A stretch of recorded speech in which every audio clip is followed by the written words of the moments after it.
முத்துசிலம் முதன்மான் YouTube channel நேயர்கள் அனைவருக்கும் என்னுடைய இனிய காலை வணக்கம். ஜூலை மாதம் 19ஆம் தேதி இன்றைக்கான விரிவான காலை வானிலை அறிக்கையாக சரியாக அதிகாலை 5 மணி அளவில் இந்த அறிக்கை என்பது பதிவு செய்யப்படுகிறது. தற்போதைய நிலவரப்படி வடமேற்கு வங்கக்கடல் மற்றும் ஒடிஷாவிற்கு நேர்கிழக்காக புதிய காற்றழுத்த தாழ்வு பகுதி உருவாகியுள்ளது.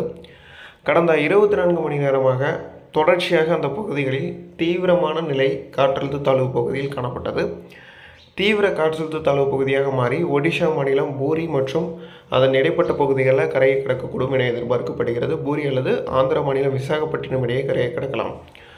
இந்த தாழ்வு பகுதியின் காரணமாக நம்மளுடைய தென் தமிழக மாவட்டங்களிலும் மேற்கு மாவட்டங்களிலும் இன்றிலிருந்து அடுத்த 3 தினங்களுக்கு பரவலாக மழையும், தென் மாவட்டங்களுடைய மேற்கு தொடர்ச்சி மலைப்பகுதிகளிலும் நீலகிரி, கோயம்புத்தூர், ஈரோடு உள்ளிட்ட மாவட்டங்களிலும் பரவலாக மழைக்கான வாய்ப்புகள் காணப்படுகிறது.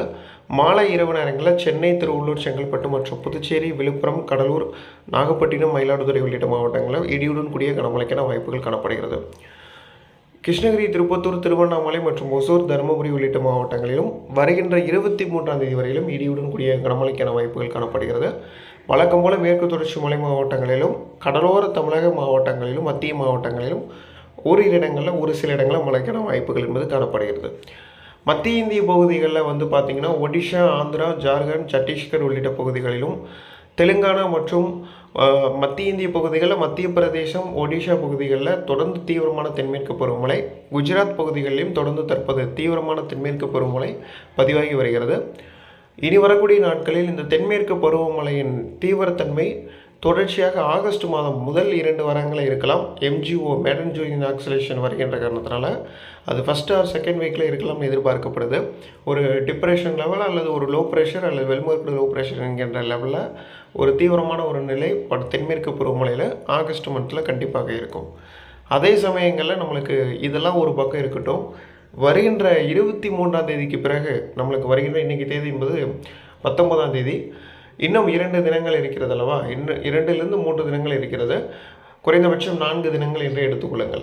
அடுத்த 3 தினங்களுக்கு பிறகு தமிழ்நாடு மற்றும் புதுவையில் பரவலாக வெப்பசலனம் காரணமாக இடியுடன் கூடிய கனமழைக்கான வாய்ப்புகள், காற்றின் திசைவேக மாறுபாடின் காரணமாக தென் மாவட்டங்கள் தொடங்கி வட தமிழகம் வரையிலும் இருக்கக்கூடிய அநேக இடங்கள் பரவலாக மழை பெய்வதற்கான வாய்ப்புகள் இருக்கிறதாக நம்ம தொடர்ந்து கடந்த 2 வாரங்களாக அறிக்கை கொடுத்துக்கிட்டு இருக்கோம். இந்த நிலையில் ஒரு ஷூரான ஒரு ரிப்போர்ட் என்னென்னா, வருகின்ற 23ஆம் தேதியிலிருந்து அனைத்து மாவட்டங்களிலும், அது வட மாவட்டங்களாக இருந்தாலும், டெல்டா மாவட்டங்களாக இருந்தாலும், தென் மாவட்டங்களாக இருந்தாலும், எல்லா மாவட்டங்களிலுமே பரவலாக மழை கிடைக்கும் வகையில் அமையும்.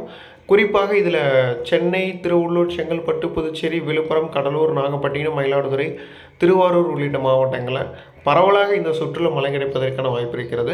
கிருஷ்ணகிரி, திருப்பத்தூர், திருவண்ணாமலை, ஒசூர், தருமபுரி உள்ளிட்ட மாவட்டங்களிலும் இந்த சுற்றுலா பரவலாக மழை கிடைப்பதற்கான வாய்ப்புகள் காணப்படுகிறது. மதுரை மற்றும் சிவகங்கை, புதுக்கோட்டை, ராமநாதபுரம் உள்ளிட்ட மாவட்டங்களிலும் இந்த சுற்றுலா பரவலாக மழை கிடைக்கும். நான் சொல்கிறது இந்த சுற்றுன்னு சொன்னாலே அதில் பார்த்திங்கன்னா தென் மாவட்டங்களுடைய உள்பகுதி வருகிறது, மற்றபடி கடலோர பகுதிகள் வருகிறது. இப்போ அறிவிக்கப்பட்ட மாவட்டங்களாக நோட் பண்ணிக்கோங்க. மீண்டும் ஒரு முறை அறிவிக்கிறேன். 24ஆம் தேதியிலிருந்து தொடர்ச்சியாக ஜூலை மாதம் இறுதி வரையிலும் தமிழ்நாட்டின் சென்னை, திருவள்ளூர், செங்கல்பட்டு, புதுச்சேரி, கடலூர், காரைக்கால், விழுப்புரம், மயிலாடுதுறை மற்றும் அரியலூர், பெரம்பலூர் உள்ளிட்ட மாவட்டங்களிலும், திருச்சி, புதுக்கோட்டை, சிவகங்கை உள்ளிட்ட பகுதிகளிலும் பரவலாக கனமழைக்கான வாய்ப்புகளும், ராமநாதபுரம், தூத்துக்குடி, திருநெல்வேலி மாவட்டங்களிலும் பரவலாக இடியுடன் கூடிய கனமழைக்கான வாய்ப்புகளும் காணப்படுகிறது.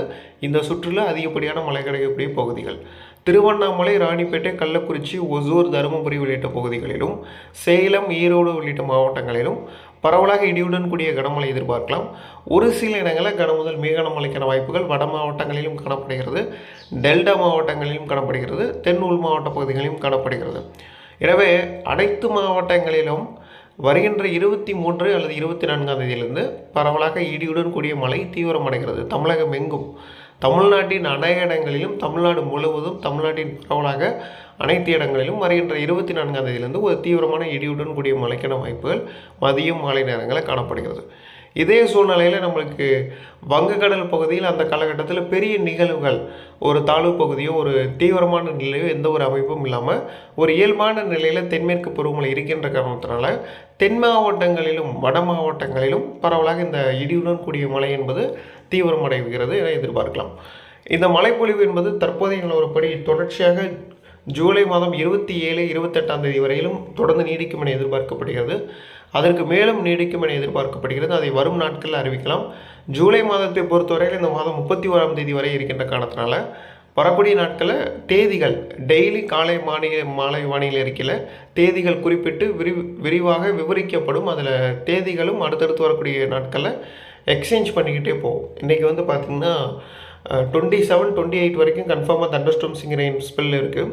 அதுக்கு பிறகு வந்து பார்த்திங்கன்னா 29, 30லையும் இருக்குமா அப்படின்றது நம்ம கன்ஃபார்ம் பண்ணி நம்ம டுமாரோ அல்லது அதுக்கு அடுத்த வரக்கூடிய நாட்களில் தெளிவாக நம்ம யூடியூப்பில் நம்ம வீடியோ கொடுக்கலாம். இப்போ நிலவரப்படி விவசாயிகளுக்கும் மற்றபடி தொழிற்சாலைகளுக்கும் மழையை பாதிக்கப்படக்கூடிய பணிகளாக இருந்ததுன்னா 23ஆம் தேதிக்குள்ளே செய்யுமாறு அறிவுறுத்தப்படுகிறார்கள். 24ஆம் தேதிகளுக்கு பிறகு எந்த ஒரு பணிகளையும் மழையினால் இடியுடன் கூடிய மழை இருக்கின்ற காரணத்தினால இந்த காலகட்டத்தில் எந்த ஒரு பணிகளையும் மேற்கொள்ள வேண்டாம் என்பதை தெரிவித்துக் கொள்கிறேன். அதே போன்று வந்து பார்த்திங்கன்னா தொடர்ச்சியாக ஆகஸ்ட் மாதத்தில் வந்து பார்த்திங்கன்னா Madden Julian oscillation, Kelvin waves, Rossby waves இப்படி முக்கியமான மழையை தீவிரப்படுத்தக்கூடிய அலைவுகள் நம்மளுடைய பகுதிக்கு நோக்கி வரும்னு எதிர்பார்க்கப்படுகிறது. பொதுவாக MJO, Madden Julian oscillation, Rossby wave இந்த மாதிரியான வேவ்ஸ் எல்லாம் நம்ம பகுதியில் வருதுனாலே கண்டிப்பான முறையில் ஒரு தென்மேற்கு பருவமழை தீவிரமடைய போகிறது அப்படின்றத நம்ம எதிர்பார்க்க முடியும். இது வருடம் நடக்கின்ற ஒன்று தான். ஆனால் இந்த வருஷம் நடக்கிறது கிட்டத்தட்ட ஆகஸ்ட் மாதத்தில் தென்மேற்கு பருவமழை மீண்டும் ஒரு தீவிரமான நிலையை எட்டும். தீவிரமான நிலையை எட்டிய பிறகு மீண்டும் இந்த தென்மேற்கு பருவமழை தீவிரம் குறைந்து கிட்டத்தட்ட செப்டம்பர் மாதம் வரைக்கும், செப்டம்பர் முதல் 2 வாரம் வரைக்கும் தமிழ்நாட்டின் வெப்பசலனம் மற்றும் தீவிரமான இடியுடன் கூடிய காலகட்டம். நம்மளுக்கு ஒரு வளிமண்டல மேலடுக்கு சுழற்சி, வளிமண்டல கீழடுக்கு சுழற்சி நம்ம பகுதிகளில் ஆகஸ்ட் 15ஆம் தேதிக்கு பிறகு அமைவதற்கான வாய்ப்புகள் காணப்படுகிறது. எப்பயுமே ஐடி சிஸ்டத்தை பொறுத்தவரையில் வட இந்தியா பகுதியை நோக்கி போயிட்டு ஆகஸ்ட்டுக்கு பிறகு தென்னிந்தியாவை நோக்கி திரும்பும். அந்த ஐடி சிஸ்டம் திரும்புகின்ற போதெல்லாம் அது நம்ம பகுதியை தொட்டுட்டு மறுபடியும் கீழே இந்தியன் ஓஷனை நோக்கி போகும்போது நம்மளுக்கு ஒரு வளிமண்டல மேலடுக்கு சுழற்சிகள், கீழடுக்கு சுழற்சிகளில் செப்டம்பர் மற்றும் ஆகஸ்ட் மாதங்களில் ஏற்படுத்தும். இப்படி ஆகஸ்ட் மற்றும் செப்டம்பர் மாதங்களில் ஏற்படுத்தக்கூடிய இந்த சுழற்சிகள் நிறைய இடங்களில் நீர்நிலைகளை நிரப்பியிருக்கிறது, நிறைய இடங்களில் பருவந்தவறிய மழை கொடுத்திருக்கிறது, கடுமையான ஒரு வெள்ளப்பெருக்கு ஏற்படுத்தியிருக்கிறது. இதெல்லாம் இந்த வருஷம் நடக்கும். கண்டிப்பாக நீங்கள் வடகிழக்கு பருவமழையில் பார்க்க வேண்டியதெல்லாம் நீங்கள் செப்டம்பர் மற்றும் ஆகஸ்ட்லேயே பார்க்க வேண்டியது இருக்கும். இது சென்னையிலிருந்து தூத்துக்குடி வரைக்கும் இதே நிலை தான். இந்த பக்கம் கன்னியாகுமரியில் தென்மேற்கு பருவமழை தீவிரமாக இருக்கும்.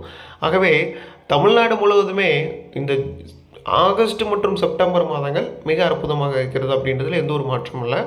அக்டோபர் மாதமும் தமிழ்நாட்டில் வட மாவட்டங்கள், டெல்டா மாவட்டங்கள், தென் உள் மாவட்ட பகுதிகளில் நல்ல மழைப்பொழிவு இருக்கும். மற்றபடி நவம்பர் 6 டிசம்பர் இந்த 2 மாதங்களும் தொடர்ந்து ஆய்வில் உட்படுத்தி கொண்டிருக்கோம். எப்படியும் ஆகஸ்ட் மாதம் 8ஆம் தேதிக்கு பிறகு ஒரு உறுதியான பகுதி 1 அறிக்கை என்பது சமர்ப்பிக்க முடியும். தற்போதைய நிலவரப்படி அறிக்கைகள் என்பது இன்றிலிருந்து அடுத்து வரக்கூடிய 4 தினங்களுக்கு தென்மேற்கு பருவமழையுடன் இணைந்த கிழக்கு திசை காற்றின் வேக மாறுபாடு காரணமாக தமிழ்நாட்டின் மழை 24ஆம் தேதியிலிருந்து தமிழகம் முழுவதும் பரவலாக இடியுடன் கூடிய மழைக்கான வாய்ப்புகள் காணப்படுகிறது. அந்த மழை இந்த மாத இறுதி வரையில் நீடிக்கும் என எதிர்பார்க்கலாம். ஆகவே உங்களுக்கு புரிந்திருக்கும் என்று நினைக்கிறேன். மீண்டும் ஒரு மாலை மற்றும் இரவு அணியில் இருக்கையில் சந்திக்கலாம். தொடர்ந்து இணைந்திருங்கள். நன்றி, வணக்கம்.